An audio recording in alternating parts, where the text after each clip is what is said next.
अस्सलामुअलैकुम दोस्तों, आज मैं आपके लिए एक बहुत ही हेल्दी रेसिपी लाई हूँ तलबीना बनाने की।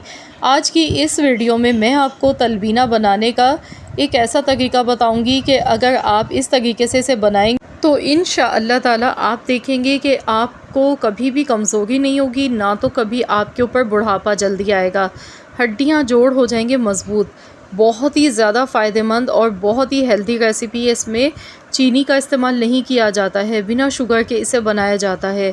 तलबीना खाना हमारे प्यारे नबी सल्लल्लाहु अलैहि वसल्लम की सुन्नत भी है, तो इसमें ग़िज़ा भी है और शिफ़ा भी है हमारे लिए। बहुत ढेर सारी बीमारियों से ये हमें बचाता है।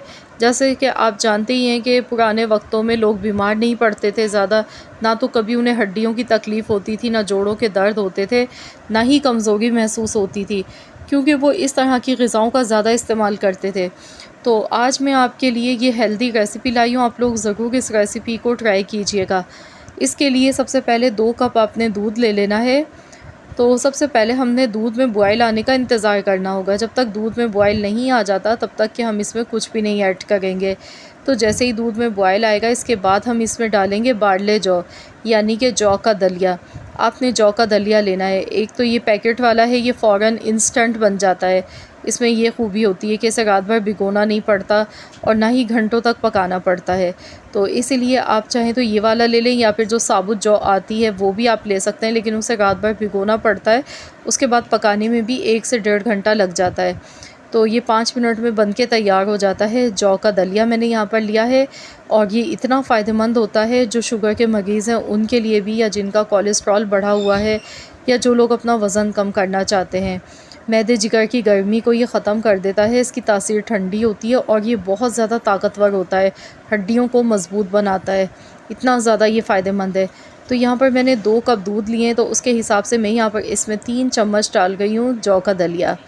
जौ का दलिया मैंने तकरीबन 3 टेबल स्पून इसमें शामिल कर दिया। अब मैं इसे अच्छी तरह से मिक्स कर लेती हूँ। तो यहाँ पर अब हमने इसे 5 मिनट तक अच्छी तरह से पका लेना है। 5 मिनट लगते हैं इसे पकाने में, ज़्यादा टाइम नहीं लगता है।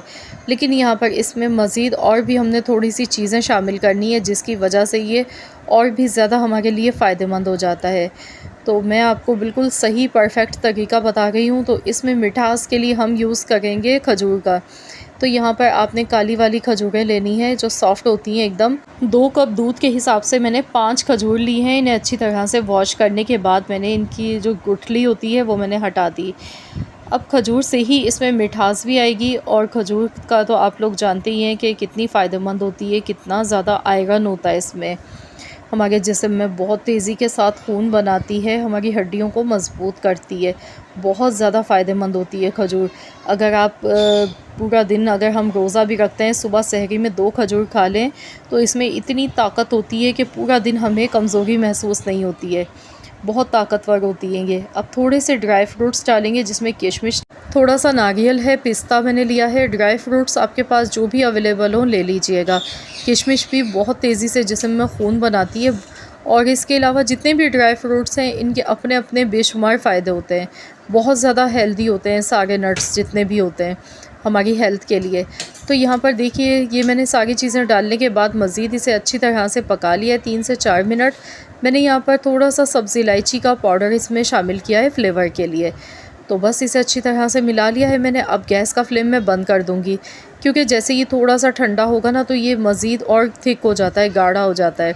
तो चलिए गैस का फ्लेम बंद कर देते हैं। तो यहाँ पर अब इसमें हम लास्ट चीज़ शामिल करेंगे, थोड़े से ड्राई फ्रूट्स ऊपर से भी मैं गार्निश कर देती हूँ, और इसमें हम शहद मिलाएंगे। तो यहाँ पर हमने तकरीबन 1 चम्मच इसमें शहद शामिल कर देना है।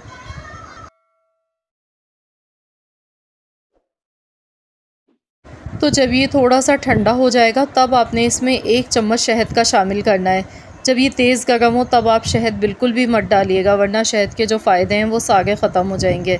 तो इस तरह से मैंने पहले थोड़ा सा, देखिए, इसे ठंडा कर लिया, इसके बाद इसमें शहद शामिल कर दिया।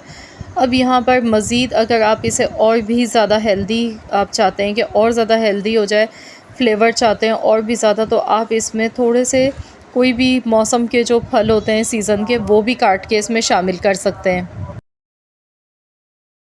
रोज़ाना आप बस एक प्याली इस तरह से ये बनाकर खा लें, यकीन मानिए आप अगर इसमें कोई ड्राई फ्रूट्स भी नहीं डालें, खाली खजूर और दलिए से ही बना लें और दूध, 3 चीज़ों से, तो भी ये इतना ताकतवर फ़ॉर्मूला है ना कि आपको जितनी भी कमज़ोरी है वो ख़त्म हो जाएगी और आपके ऊपर बुढ़ापा नहीं आएगा जल्दी।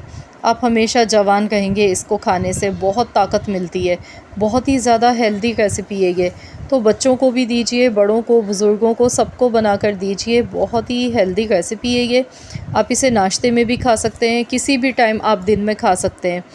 आई होप कि आप सबको मेरी आज की ये वीडियो ज़रूर पसंद आई होगी। तो आज की इस वीडियो में मैंने आपको बहुत ही हेल्दी यूनिक रेसिपी बताई है जो कि हमारे लिए बहुत ही ज़्यादा फ़ायदेमंद है और सुन्नत नबवी भी है। तो इससे आप खुद समझ जाइए कि कितने इसके बेशुमार फ़ायदे हैं। हमारे नबी सल्लल्लाहु अलैहि वसल्लम की बहुत ज़्यादा पसंदीदा ग़िज़ा है ये, बहुत ज़्यादा वो शौक़ से खाते थे। तो आप लोग भी ज़रूर इस रेसिपी को ट्राई कीजिएगा। अपना फ़ीडबैक देना मत भूलिएगा, मुझे ज़रूर बताइएगा आप सबको कैसी लगी है मेरी आज की ये रेसिपी। आई होप कि आप सबको रेसिपी पसंद आई होगी। रेसिपी अच्छी लगी है तो वीडियो को लाइक करें, शेयर करें। चैनल पर नए हैं तो चैनल को सब्सक्राइब कर लें। मिलते हैं इंशाअल्लाह ताला एक और नई रेसिपी के साथ। तो जब तक के लिए अल्लाह हाफ़िज़।